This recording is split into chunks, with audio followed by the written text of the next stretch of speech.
Welcome back. By now you've seen the finale and the reunion of the Ultimatum. But if you haven't, stop here. I don't want to spoil anything. So I want to go over in this video the finale choices and unpack that crazy reunion because many of my followers need to understand what the hell just happened. Make sure to subscribe to the button below. Welcome to Reality TV Therapy with me, Dr. Diane. At the finale, I only missed one of the outcomes. I thought that April and Jake would get engaged. The others I predicted correctly. But let's go through them. So at the finale, Shanique and Randall get engaged, as many of us predicted, right? I saw a lot of growth from this couple, and while Randall was acting like he was cold and conflicted, they did have some nice moments showing growth, as I talked about last time. But I think this couple has a lot of potential. Let's talk about couple number 2, Colby and Madlyn. They got engaged like I thought they would. But let's talk about the impromptu wedding. Now, at the reunion, I'm going to talk more about it. But what did you think? Because I'm calling this a love bomb wedding. And what I really wanted to say is, Madlyn, blink twice if you need help. I wondered if she wasn't under duress. Now, couple number 3, Jake and April. Jake is still upset with April. And I predicted that he would go ahead with it anyway, more out of loyalty, and that they needed more time because April was coming around. But people are making it sound like April was kind of like Deep D, Love is Blind, and that she chose herself. But in the finale, Jake actually says no first. And I think really that's the right decision for him. But I don't imagine that April was completely surprised, given that in the limo ride, right, she's so torn and she reports that she has felt that Jake has pulled away. Now, couple number 4, Rey and Zay, we knew that they probably wouldn't make it together, right? But after April leaves, we do see Rae and Jake together. And the show gives them tickets to travel, which I thought was really an interesting gift. Now, some people didn't want any of the original couples back together, saying that they weren't ready for marriage. But the trend is something I want to talk about, and the trend is to stay together, right? Do you know that on average that couples break up anywhere from 4 to 7 times? That's right, and sex with an ex is better oftentimes than sex with a stranger. But it's common for people to go back to their exes, probably more so in a show like this that's so fast-paced, right? Because it moves fast, and then when the cameras stop rolling, you wonder what the heck happened. But I've seen it more times than not, people end up going back. Now, let's talk about the reunion, because that's what you're here for. And there were so many surprises, right? What's confusing is that everyone has a little bit different time frame, a rendition of what happened when. But I went back and looked, and truly the show was filmed last March in 2021. They finished filming in 8 weeks, and then it's almost a year later that in February of 2022 that they all are shipped to LA. They watch the full show separately, and then they get together for the reunion, and they're not supposed to talk before then. So I found that actually really interesting to just understand, because some people are talking about, you know, it was 6 months that we were together, we broke up, and then let's talk about the biggest surprise of them all, which was Madlyn and Colby. Okay, so Madlyn and Colby come into the reunion, and Madlyn's clearly pregnant, right? And Colby could not be more of the proud daddy, right? Look at what I've done. Here is Madlyn, she's pregnant. And they were really excited, of course. Who's not excited for them? But here's what doesn't come together for me, especially on this couple, is where we left off versus where we pick up. And so I have to understand, of course, this is a highly edited show, like all of them are. Did Madlyn just get a bad edit? Did the producers make her seem like she was more ambivalent than that she was? But the proposal and the wedding, to me, looked like it was all about Colby's idea.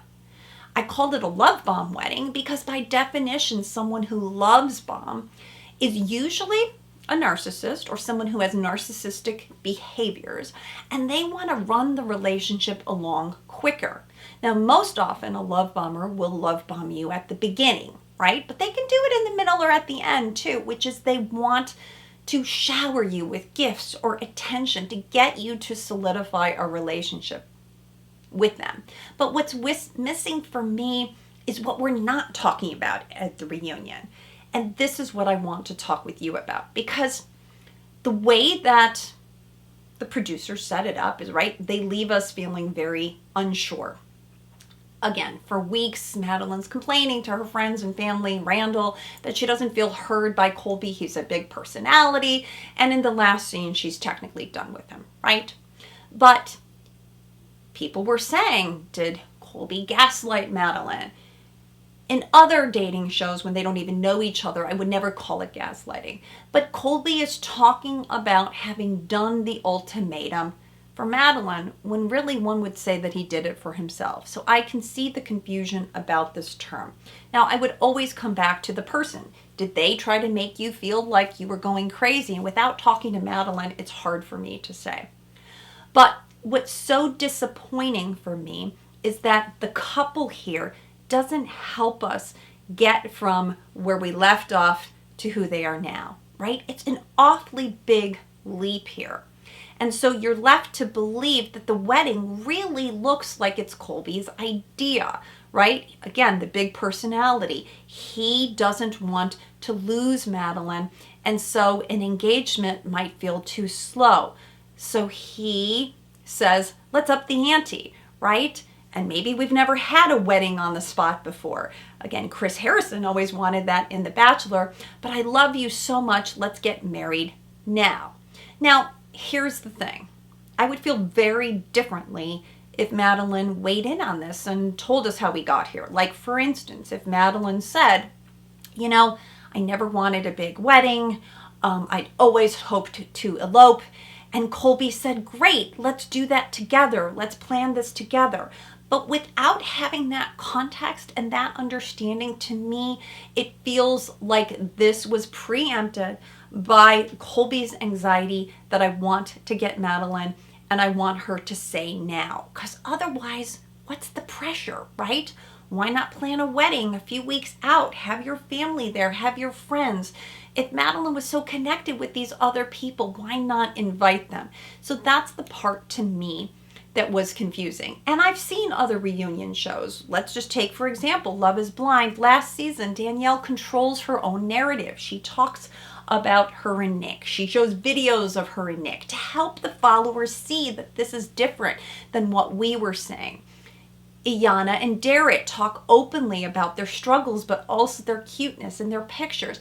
And so we don't get that here. We get that Madlyn's doing great. She's handling pregnancy like a champ, and the couple's just blissfully happy. And so something for me just doesn't feel legit, doesn't feel correct. So still, I'm left to believe that either this was highly edited, maybe they were a super strong couple, but they wanted to make it look like there's some conflict, or underneath there really are some issues that we're glossing over. And again, without talking to Madlyn, how would anyone know? But what we do know from Madlyn is that this is not an open relationship. And I did appreciate that Nick Lachey did call Colby out for that, right? And he did admit, if nothing else, that he had one regret, and that was his wanting, right, to have a legitimate cheat experience with this other person. And so thank goodness Colby says that he does regret that. I'm going to wish this couple well. They've got a young child coming, heaven forbids. I really want couples to double down on that and to become more secure. But I think for all the other viewers, you needed to understand what might be happening. Again, I don't know. It's just my best guess. Now let's talk about the next couple, Nate and Lauren. I had heard in comments on Instagram that Lauren had said that she was feeling depressed and wanted out of the experience. So I wanted to go over that because Nate's proposal might have been his way of taking care of her. But what is interesting and a little bit laughable if you're April is when they were showing these clips of Nate, I want kids, kids, kids, kids, children, children, children. And that's a big sore spot that we don't feel that we get any closure on, right? So we do see that Lauren has a ring on her finger. And what I did like about this couple is that they've sought couples therapy. Of course, I'm a huge advocate for that. Now, they did talk about their compromise was to have one child. So I'll stay tuned to hear what happens to that couple. Then, of course, Vanessa confronts April. Did she really think she was pregnant? Because April's anxiety is actually so relatable to many people. She's more like my nervous Nora character, right? She was anxious and very high-spoken in her relationship. But it's Jake who feels more mysterious to me, right? He's the anxious, angry mode. He's still upset. He feels dragged. 9 times he felt dragged. And at a reunion, I'd hope for more insight, more moving on, because he's sitting there slumped in the chair. He doesn't have a sense that this was a positive experience. He's still angry. And it feels like he's trying to punish April. Okay, they got back and forth together, as most couples do, but they tried till October. And instead of Jake owning it, I didn't have great boundaries. April's right, we weren't right for each other. There's something that he still seems really down about. But I'm happy for him. Again, choose yourself, Jake. Choose to travel. You said at the beginning that this is what you wanted to do. Take that travel voucher and go travel on your own trip. But I thought April, I appreciated that she wasn't having it. She's like, don't drag me down. You know what? I'm going to get what I want. And that she's found new love and this person fits better for her. So you go, April. All right, now the question comes up about Jake and Rae. It's the disappointment, right?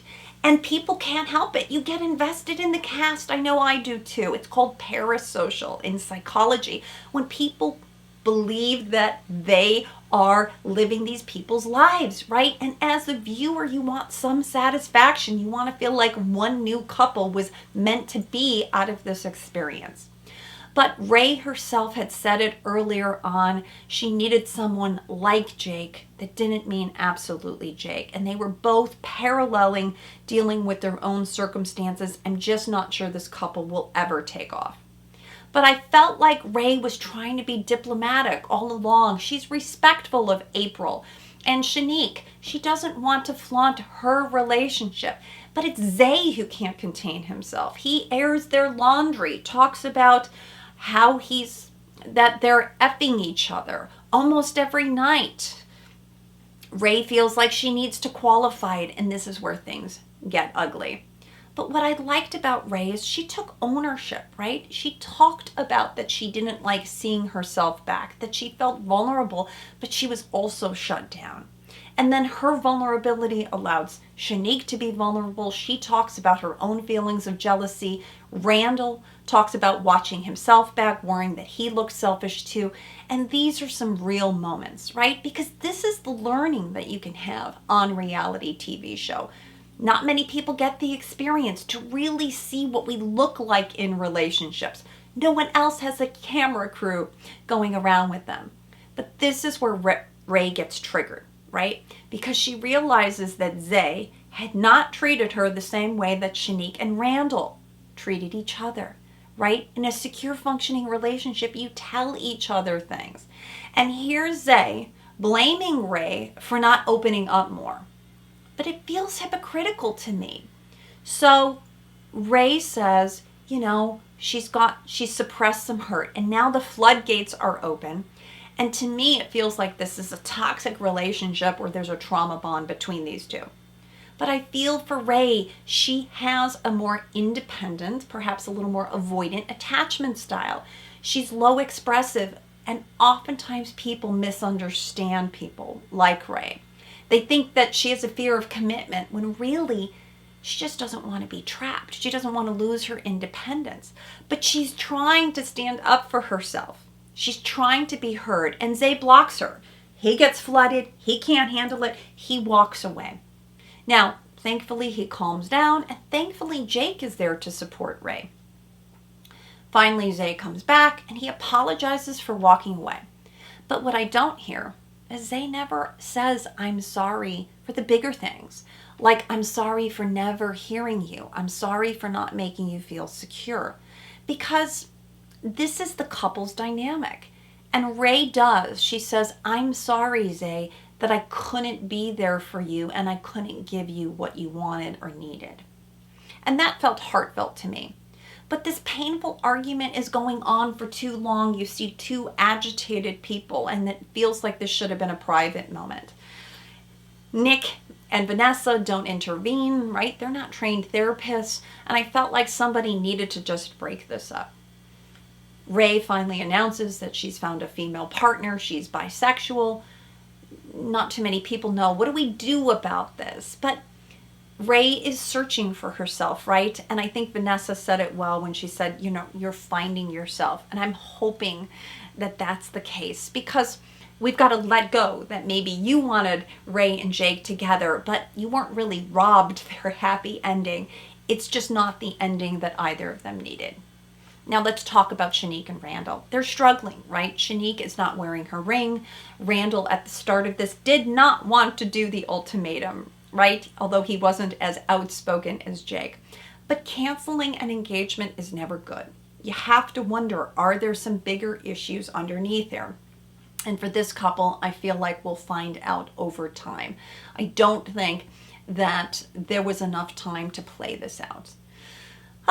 So what can we learn from shows like this, from The Ultimatum? Statistically speaking, The Ultimatum worked for 50% of the people, right? We have a marriage, a baby on the way, 2 engagements, and if we did include Shanique and Randall, that would be 4 out of 6. Not so bad, right? We also have Alexis and Hunter. It looks like they're happily planning their marriage. Their wedding is going to happen in June. On top of it, they're moving. There's a lot going on. Now, to April's point, though, it takes courage, and I have to have so much empathy and strength for these couples who put themselves out on public display for the rest of us to talk about. But it does take courage to speak up, and instead of being in a dead-end relationship, to get what you want, which is clarity, right? Because it's better to know earlier on versus get divorced or have children with the wrong person. So in summary, I'm not a big fan of ultimatums, right? Because it puts pressure on the couple to figure it out. But what if your partner is dragging their feet and they need some deadlines too? Now, if you're in a relationship and thinking about issuing an ultimatum, think long and hard. What's working, what isn't? Is it that you just want to be engaged or married out of fear, or is it out of love? Maybe fear is not the right reason. Fear that your time is running out, or fear that you can't do better. Or is it that you love this person and you're ready to take the next step? Because these are different conversations. And if your partner just needs a little push, maybe you can level this out. You can talk with them. I'm scared too.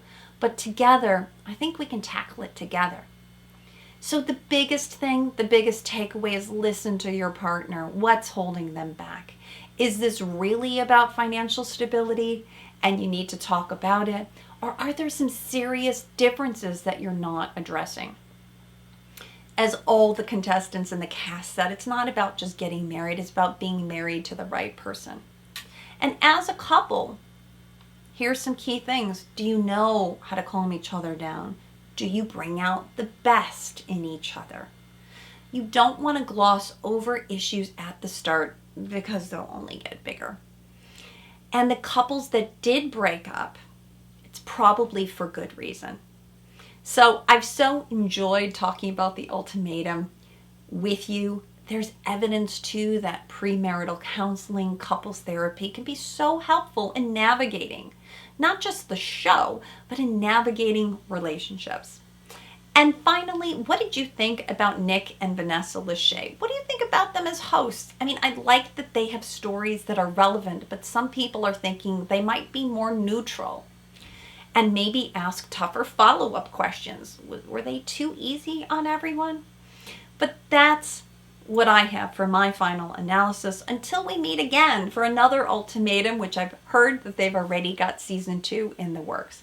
Stay tuned as I review other reality dating shows for lessons we all can learn. Until we meet again. And don't forget to subscribe to my channel.